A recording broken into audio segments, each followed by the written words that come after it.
Belladonna homeopathic औषधि कॉम्पैरेटिव मैटेरिया Medica अध्याय 213 214 भाग 4 डॉक्टर नारायण चंद्र घोष।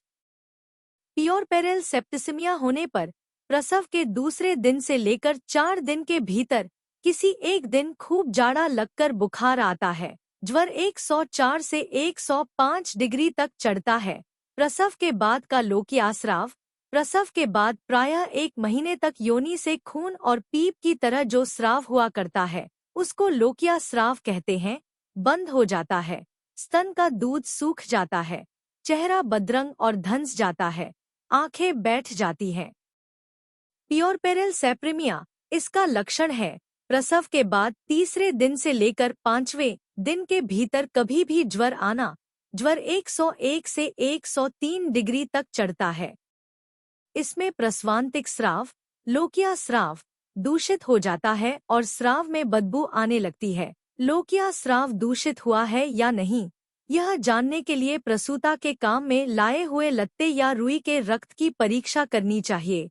अगर रक्त शुद्ध होगा तो उस रक्त के दाग का बीच का हिस्सा लाल रंग का रहेगा और उसके चारों ओर क्रमशः सफेदी सी रहेगी, और रक्त दूषित रहेगा तो बीच का भाग सफेद या फीका सा और चारों ओर के किनारे लाल रहेंगे। इसमें बुखार घटकर फिर बढ़ता है। पियोरपेरल पाइमिया में प्रसव के बाद प्रायः 6 से 10 दिन तक किसी भी बीमारी के लक्षण नहीं रहते, पर उसके बाद एकाएक किसी एक दिन खब जाड़ा लगकर बुखार आता है और ज्वर 105-106 डिग्री तक चढ़ जाता है। यह ज्वर छूट जाता है और फिर 24 घंटे के अंदर आ जाता है। ज्वर भोग के समय के 3 से 4 दिन के भीतर ही शरीर में जगह-जगह बड़े-बड़े फोड़े होने आरंभ होते हैं। ये फोड़े एब्सिस शरीर के भीतर के मसाने, यकृत, प्लीहा, फेफड़े, हृदपिंड, मस्तिष्क आदि यंत्रों में भी हो सकते हैं। रोगविष जहाँ रुक जाता है वहीं एक तरह की नई बीमारी पैदा कर देता है। उक्त प्रकार के रोग और लक्षणों में echinacea, arsenic, kali phos, pyrogen, baptisia, lachesis, sulphur इत्यादि औषधों की जरूरत होती है। बेलेडोना इत्यादि से कोई लाभ नहीं होता। प्रसव के बाद जरायु का आयतन प्रायः 6 से 10 दिन तक बढ़ा हुआ रहता है। इसको सब इन्वॉल्यूशन कहते हैं। कंप देकर ज्वर, पसीना और स्तन का प्रदाह होने पर उसे मिल्क फीवर या दुग्धज्वर कहते हैं। इस ज्वर में प्रसवांतिक स्राव बंद हो जाना और नाड़ी का स्पंदन तेज होना, मिनट में 120 से 125, बलक्षय, श्वास कष्ट, पसीना होने पर भी किसी तरह ज्वर न घटना इत्यादि लक्षण रहने पर उसे पियोरपेरल फीवर या सूतिका ज्वर कहते हैं। इसी प्रकार प्रसव के बाद हाथ पैरों में अधिक खींचन होने पर पियोरपेरल कॉन्वल्शन, उक्त प्रकार की खींचन मूंछ के साथ होने पर एक्लेम्सिया, गर्भावस्था में जिनके पेशाब में एल्बुमिन रहता है उन्हों को एक्लेम्सिया अधिक होता है। बेहोशी, सभी विषयों में उदासीनता, अपनी संतान को भी नहीं देखना, पियोरपेरल इंसैनिटी, एक तरफा भाव, हर काम में जिद करना, लोगों को मारने दौड़ना, पियोरपेरल मैनिया और स्थिर भाव से चुपचाप पड़ा रहना, किसी के साथ बात नहीं करना, ऐसा मालूम होना कि न जाने कितने शोक में है। इन लक्षणों के रहने पर पियोरपेरल मेलेंकोलिया कहलाता है। इन सब रोगों की दवा लक्षणों के अनुसार दी जाती है।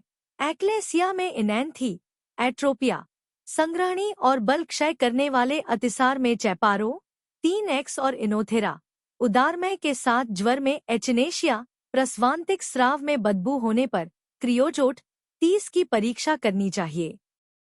दांत निकलते समय बच्चों की बीमारियां, कितने ही चिकित्सक दांत निकलने की उम्र में लड़कों को कोई बीमारी होते ही पहले कैमोमिला का प्रयोग कर बैठते हैं, मगर कैमोमिला के सिवा बेलेडोना, कैलकेरिया, पांडोफाइलम आदि और भी कितनी ही दवाएं हैं जो लक्षण भेद के अनुसार फायदा करती हैं। बेलेडोना के ज्वर में चेहरे का रंग लाल हो जाता है, उत्तेजना रहती है और पसीना होता है। बेलेडोना, प्रबल ज्वर और उसके साथ पसीना, लगातार सिर हिलाना, दांत कड़कड़ाना, एक बार रोना और एक बार बेहोश सा पड़े रहना, सोए सोए चौक उठना, आंख मुंह लाल हो जाना, हाथ पैर ठंडे, पेचिश, पेट में दर्द, सफेद रंग का पाखाना इत्यादि लक्षणों में उपयोगी है। कैमोमिला, इसमें बेलेडोना की अपेक्षा ज्वर कम रहता है तथा आच्छन्न भाव, आँख-मुँह की लाली नहीं रहती। डॉक्टर नैश का कहना है गोरे लड़कों का एक गाल लाल दिखाई देता है, नींद आते ही चौक उठता है। बच्चा बहुत क्रोधी और चिड़चिड़ा हो जाता है, हर वक्त रेंडियाता और गोद में चढ़कर घूमना चाहता है। इसमें पाखाना मिकदार में अधिक होता है, पाखाने में कुछ पानी और कुछ चिकना मल रहता है और बड़े वेग से निकलता है। टट्टी का रंग हरा और उसके साथ अंडे की तरह तरल पदार्थ मिला रहता है। मेलिलोटस, दांत निकलने के समय आक्षेप, मुंह लाल सुर्ख, रक्त की अधिकता। विसर्प, एरिसिपलास, बेलेडोना में रोग वाली जगह लाल सुर्ख, चमकीली और तेलसी चिकनी मालूम होती है, उसमें बहुत दर्द रहता है और उसके भीतर न जाने क्या खौलता सा मालूम होता और टपक का दर्द रहता है। हालांकि एपिस, लेकेसिस, रस टक्स इत्यादि विसर्प की दवाएं हैं, पर उनके लक्षण अलग हैं। एपिस में शोध की तरह सूजन, डंक लगने जैसा दर्द और उसके बाद ही जलन होती है। रस टक्स में फफोले जैसी सूजन और रोग वाली जगह लाल सुर्ख होती है। यह एपिस से ठीक विपरीत है, अर्थात पहले जलन, उसके बाद डंक मारने की तरह दर्द होता है। लेकेसिस में चमड़ी नीली दिखाई देती है। Subscribe please.